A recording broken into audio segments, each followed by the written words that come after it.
मध्ये पहिली जाहीर सभा होते आणि या सभेला संबोधित करत असताना सर्वप्रथम या राज्याचं कणखर नेतृत्व माननीय अजितदादा यांना मी भावपूर्ण श्रद्धांजली अर्पण करतो.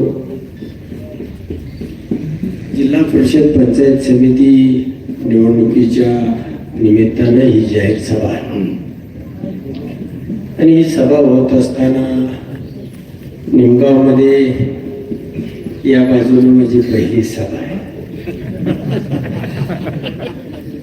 आणि मी ज्या बाजूला असतो त्या बाजूला निकाल नक्की असतो.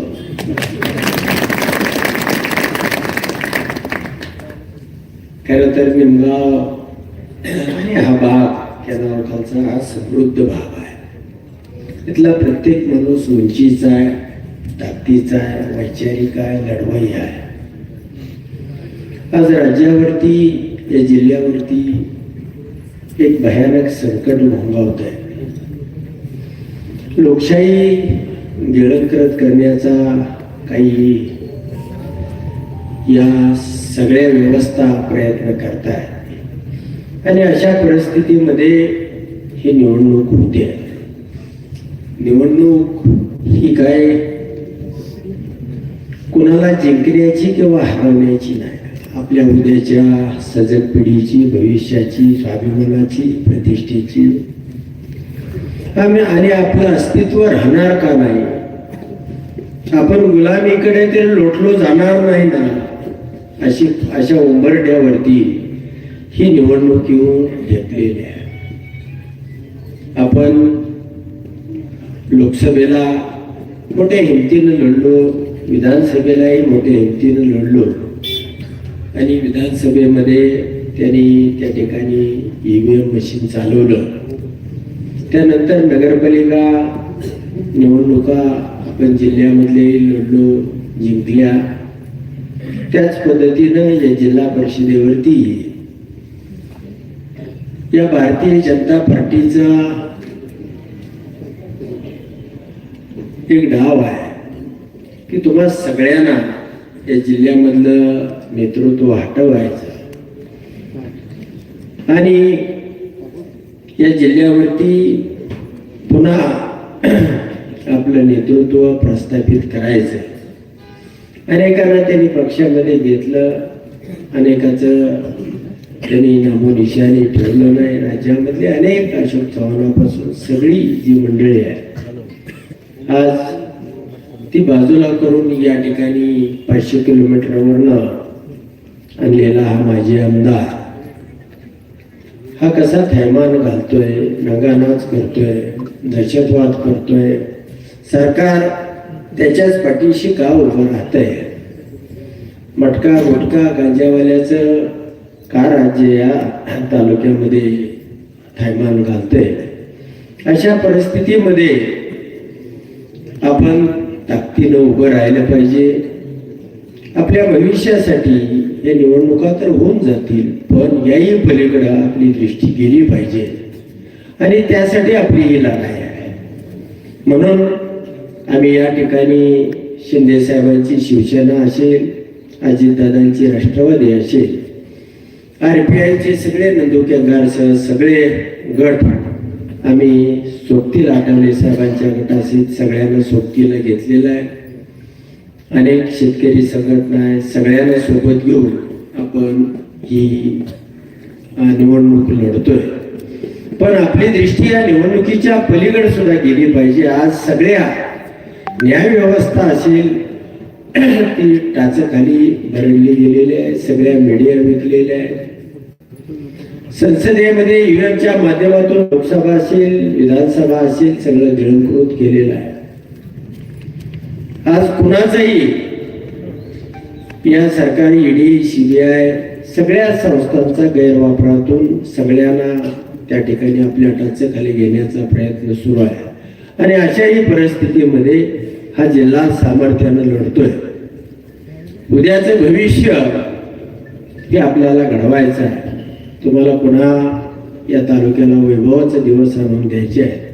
म्हणून आम्ही कोणतीही कुरकुर न करता सर्वांनी, मला तुम्हा सगळ्या गावकऱ्यांचा एक आभार मानायचा आहे. कोणत्याही एका माणसावरती एकमत होत नसतं.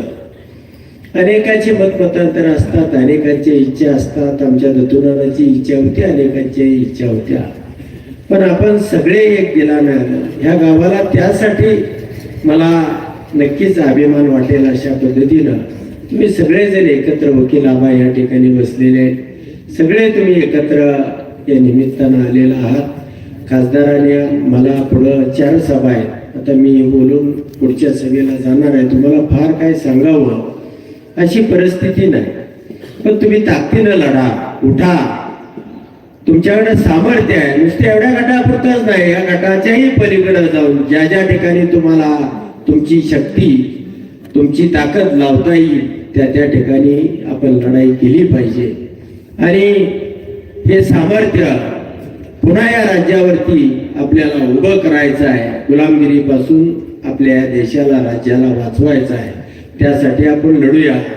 आम्ही लढतोय. भविष्यात काय होईल आमचं आम्हालाही माहित नाही, पण कुणीतरी लढलं पाहिजे, कुणीतरी उठला पाहिजे. कुणाचा तरी आवाज या स्वाभिमानी जनतेच्या लढ्यासाठी त्या ठिकाणी फेकला गेला पाहिजे.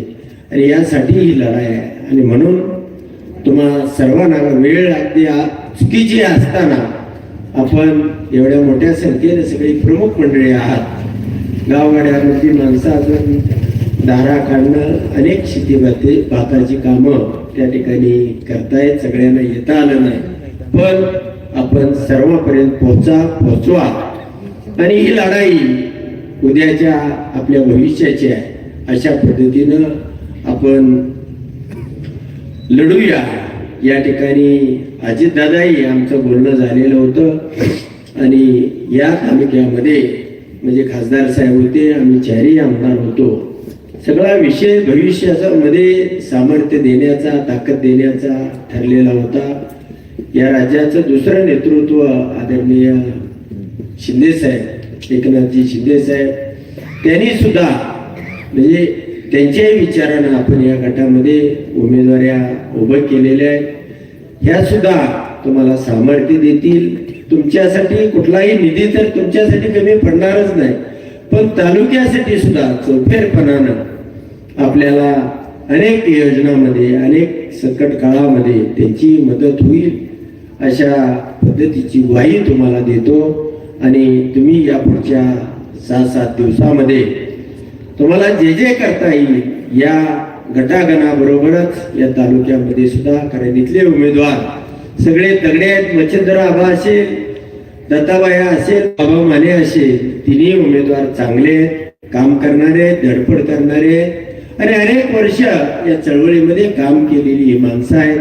तुमच्या जीवाभावाची माणसं आहेत. त्यांना पळवा. चुकत असतील समज द्या किंवा त्यांना योग्य रस्ता दाखवा, त्यांना ज्ञान द्या, त्यांना वाट दाखवा. आणि आपल्या बरोबर आपल्या चांगल्यासाठी त्यांनाही मार्गदर्शन करा. तरुण नवीन आहेत, तरुण आहेत, चुका होत राहतील, पण आपण सगळ्यांनी या चुकाच्याही पलीकडे जाऊन आपल्या गावासाठी, आपल्या तालुक्यासाठी